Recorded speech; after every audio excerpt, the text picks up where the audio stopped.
قرآن پاک سے جب کسی چیز کی اصل بن جائے، اس کے بعد پھر میں نے دیکھنا ہوتا ہے روایتوں کو کہ جو اس کے مطابقت میں ہے میں وہ روایتیں قبول کرتا ہوں، ورنہ نہیں۔ اللہ کے بندو، خدا کے واسطے، یہ بھی اسرائیلی بات تھی جو پچھلی لوگوں نے باتیں کی تھی، بگاڑ بگاڑ کے انہوں نے اپنی قصے کہانیاں بنائے تھے، وہ یہاں آ گئی اور اللہ کے نبی علیہ السلام کے ساتھ منسوب ہو گئی، ورنہ اس بات کا کوئی تعلق ہمارے دین سے نہیں ہے۔ السلام علیکم ورحمۃ اللہ وبرکاتہ۔ معزز ناظرین، آج کل کچھ لوگ حدیث رسول صلی اللہ تعالی علیہ وسلم پر اعتراضات اٹھاتے ہیں اور دعویٰ کرتے ہیں کہ اگر کوئی حدیث قرآن کے خلاف ہو تو اسے چھوڑ دینا چاہیے۔ بظاہر یہ ایک معقول اصول لگتا ہے، لیکن ناظرین اگر آپ غور کریں گے تو یقیناً یہ قانون اور اصول 100% غلط ثابت ہو جائے گا، اس لیے کہ جو لوگ اس قانون کو زیادہ زور و شور سے بیان کرتے ہیں ان کا مقصد اور ان کی کوشش یہ ہوتی ہے کہ وہ ہر حدیث کو زبردستی قرآن کے خلاف ثابت کریں، چاہے حقیقت میں ایسا ہو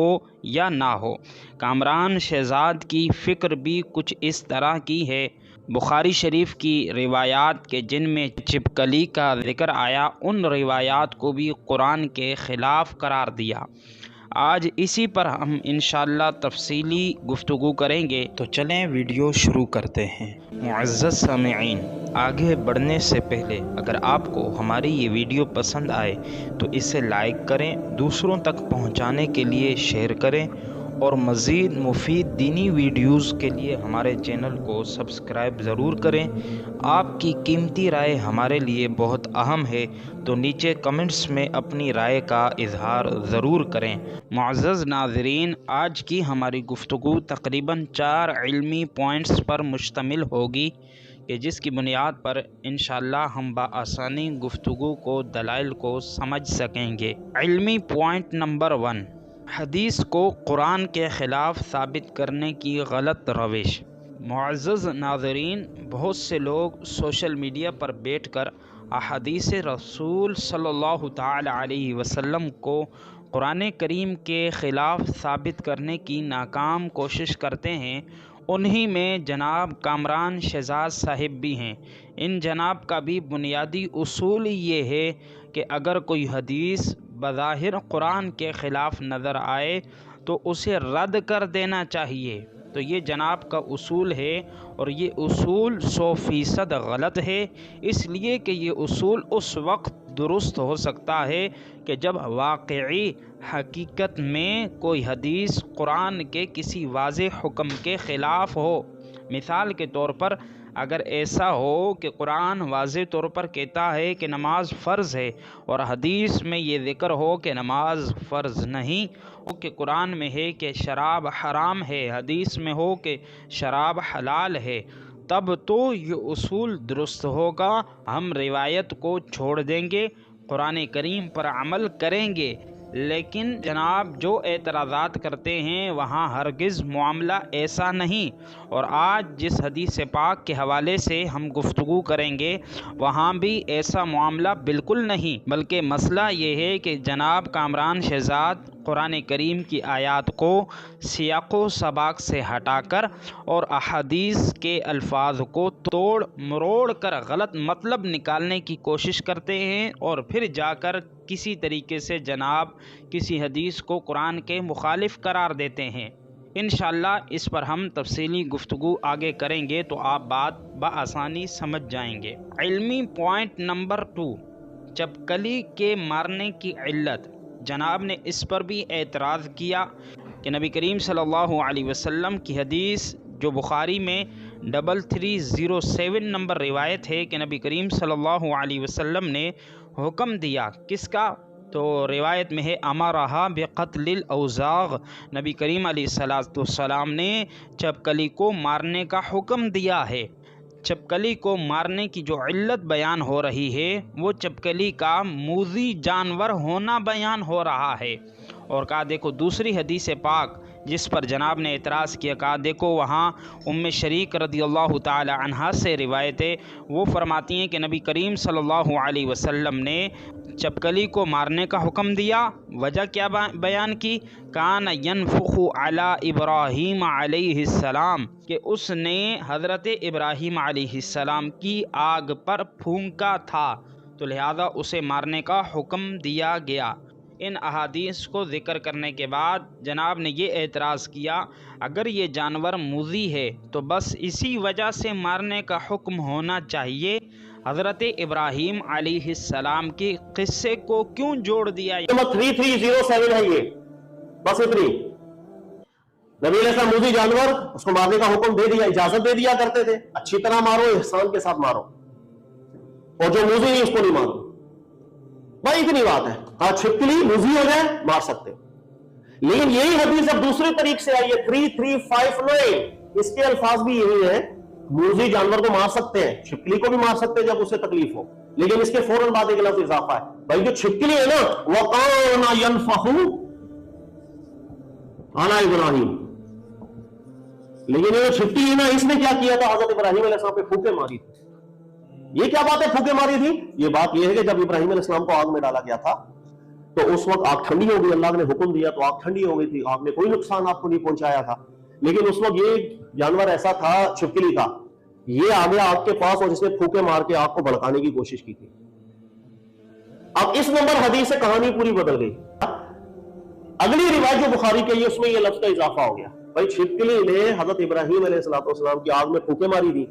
اب کہانی بدل گئی۔ کہانی ہے کہ چھپکلی کو کیوں مارا جاتا ہے، وہ نقصان نہیں، وہ تو اس حدیث سے سمجھ میں آ رہا تھا نا، اس حدیث میں علت الگ بیان ہو رہی ہے۔ یہ جو روایت کے الفاظ آ گئے تھے متقدم علماء کا دھیان نہیں گیا، لیکن علماء نے گرفت کی کہ اللہ کے بندو خدا کے واسطے، یہ بھی اسرائیلی بات تھی جو پچھلی لوگوں نے باتیں کی تھی، بگاڑ کے انہوں نے اپنی قصے کہانیاں بنائے تھے، وہ یہاں آ گئی اور اللہ کے نبی علیہ السلام کے ساتھ منسوب ہوگی، ورنہ اس بات کا کوئی تعلق ہمارے دین سے نہیں ہے۔ کیوں نہیں ہے؟ اب ہم غور کرتے ہیں، قرآن پاک کو ذرا دیکھتے ہیں۔ قرآن میں جو ان دو روایات میں ایک جگہ صرف مارنے کا حکم ہے اور وہاں یہی مفہوم ہے کہ وہ موذی جانور ہے لہذا اسے مار دو، اور دوسری حدیث پاک میں جہاں حضرت ابراہیم علیہ السلام کا ذکر کیا جا رہا ہے، یہ ایک اضافی وضاحت بیان ہو رہی ہے۔ بنیادی علت وہی ہے کہ چپکلی موذی جانور ہے لہذا اسے مارا جائے گا، اور حضرت ابراہیم علیہ السلام کا ذکر جو ساتھ میں کیا گیا دوسری روایت میں، وہاں اس کی مزید وضاحت اور اضافی تشریح کی گئی ہے، نہ کہ بنیادی علت بیان ہوئی ہے۔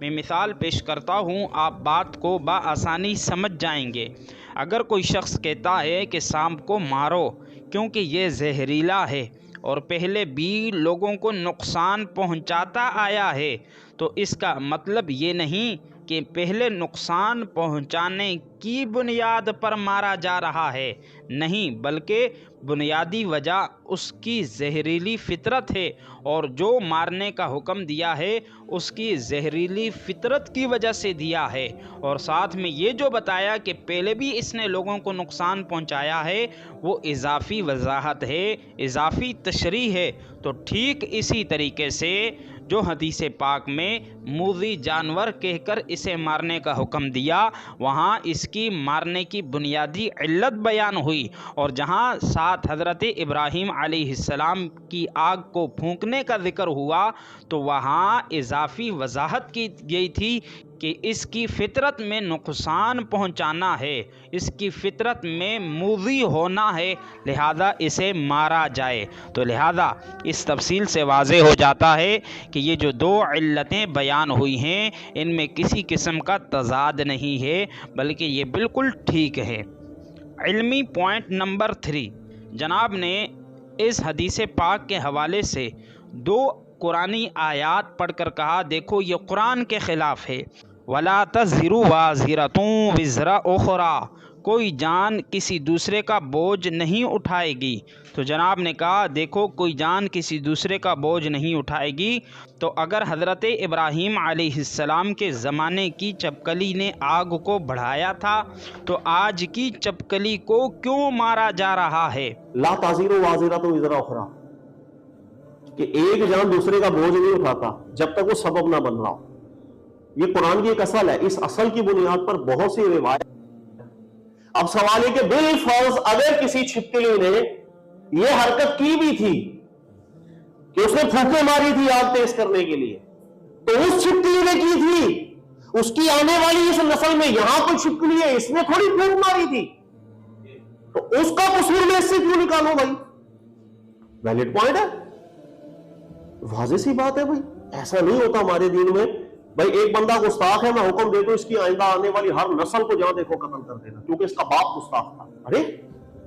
یہ حکم میرے دین کا ہو ہی نہیں سکتا۔ تو پہلا اعتراض سیدھا سیدھا یہاں سے آتا ہے۔ تو جناب جواب پیش خدمت ہے کہ چپکلی کو مارنے کا جو حدیث پاک میں ذکر ہوا یہ بطور سزا نہیں ہے بلکہ ایک احتیاطی اقدام ہے، ایک حفاظتی اقدام ہے۔ چپکلی کو مارنے کا تعلق کسی جرم سے نہیں، کسی سزا سے نہیں، بلکہ اس کی نقصان دہ فطرت سے ہے کہ اس کی فطرت میں لوگوں کو نقصان پہنچانا ہے، لہذا اس کی فطرت میں جو ایذا دینا ہے اس بنیاد پر اسے مارا جائے گا۔ یہی وجہ ہے کہ شریعت مطہرہ نے سانپ، بچھو اور دیگر نقصان دہ جانوروں کو مارنے کا حکم دیا ہے۔ اس کو بھی آپ مثال سے سمجھیں گے تو بات آسان ہو جائے گی کہ اگر کسی علاقے میں کچھ بھیڑیے انسانوں پر حملہ کرنے لگے تو کیا حکومت صرف انہی بھیڑیوں کو مارے گی جو پہلے حملہ کر چکے ہوں یا پھر پورے علاقے میں بھیڑیوں کو کنٹرول کرے گی؟ تو ظاہر ہے یقیناً جواب یہی ہے کہ خطرے کو روکنے کے لیے سب بھیڑیوں پر نظر رکھی جائے گی اور سب کو کنٹرول کیا جائے گا۔ کیوں؟ کیونکہ ان کی فطرت میں درندگی پائی جاتی ہے، اور کامران شہزاد کے بقول انہی بھیڑیوں کو صرف کنٹرول کیا جائے گا جنہوں نے لوگوں کو نقصان پہنچایا ہوگا، بقایا جو 4-5 ہوں گے ان کو چھوڑا جائے گا، ان کو کنٹرول نہیں کیا جائے گا بلکہ انتظار کیا جائے گا کہ کب یہ لوگوں کو نقصان پہنچائیں اور تب جا کر پھر انہیں کنٹرول کیا جائے۔ تو یہاں بھی معاملہ بالکل اسی طریقے سے ہے۔ چپکلی کو مارنے کا جو ذکر ہے اس کو بطور سزا نہیں دیا گیا بلکہ اس کی موذی فطرت کی وجہ سے مارا جا رہا ہے کہ اس کی فطرت میں ایذا پہنچانا ہے، لہذا اسے مارنے کا حکم دیا۔ اور اس آیت کریمہ کے حوالے سے یہ بھی واضح کر دوں کہ جناب نے اس آیت کو سیاق و سباق سے ہٹا کر پیش کیا، اس لیے کہ اس آیت کریمہ وَلَا تَزِرُ وَازِرَةٌ وِزْرَ أُخْرَى اس کا اطلاق آخرت میں ہوتا ہے، دنیا میں نہیں۔ اس آیت کا مطلب یہ ہے کہ قیامت کے دن کوئی جان کسی اور کا بوجھ نہیں اٹھائے گی، اس کے گناہوں کا بوجھ نہیں اٹھائے گی۔ اس آیت کریمہ کو اگر آپ پورے کانٹیکسٹ کے ساتھ پڑھیں گے تو آپ کو مزید واضح ہو جائے گا کہ اللہ فرماتا ہے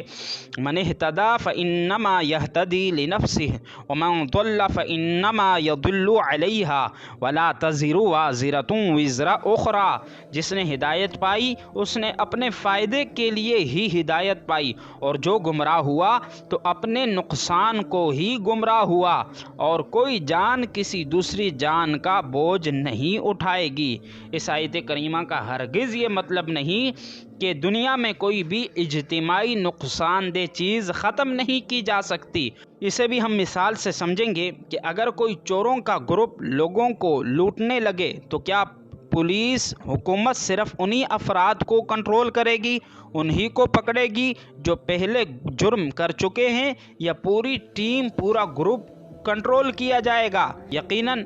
گینگ کے تمام افراد پر نظر رکھی جائے گی، چاہے انہوں نے براہ راست جرم کیا ہو یا نہیں، کیونکہ وہ خطرہ بن سکتے ہیں۔ لیکن جناب کامران شہزاد کے بقول اگر 10 گینگ کے بندے ہیں، 5 نے لوٹ مار کی ہے تو 5 کو پکڑا جائے گا، 5 کو چھوڑ دیا جائے گا،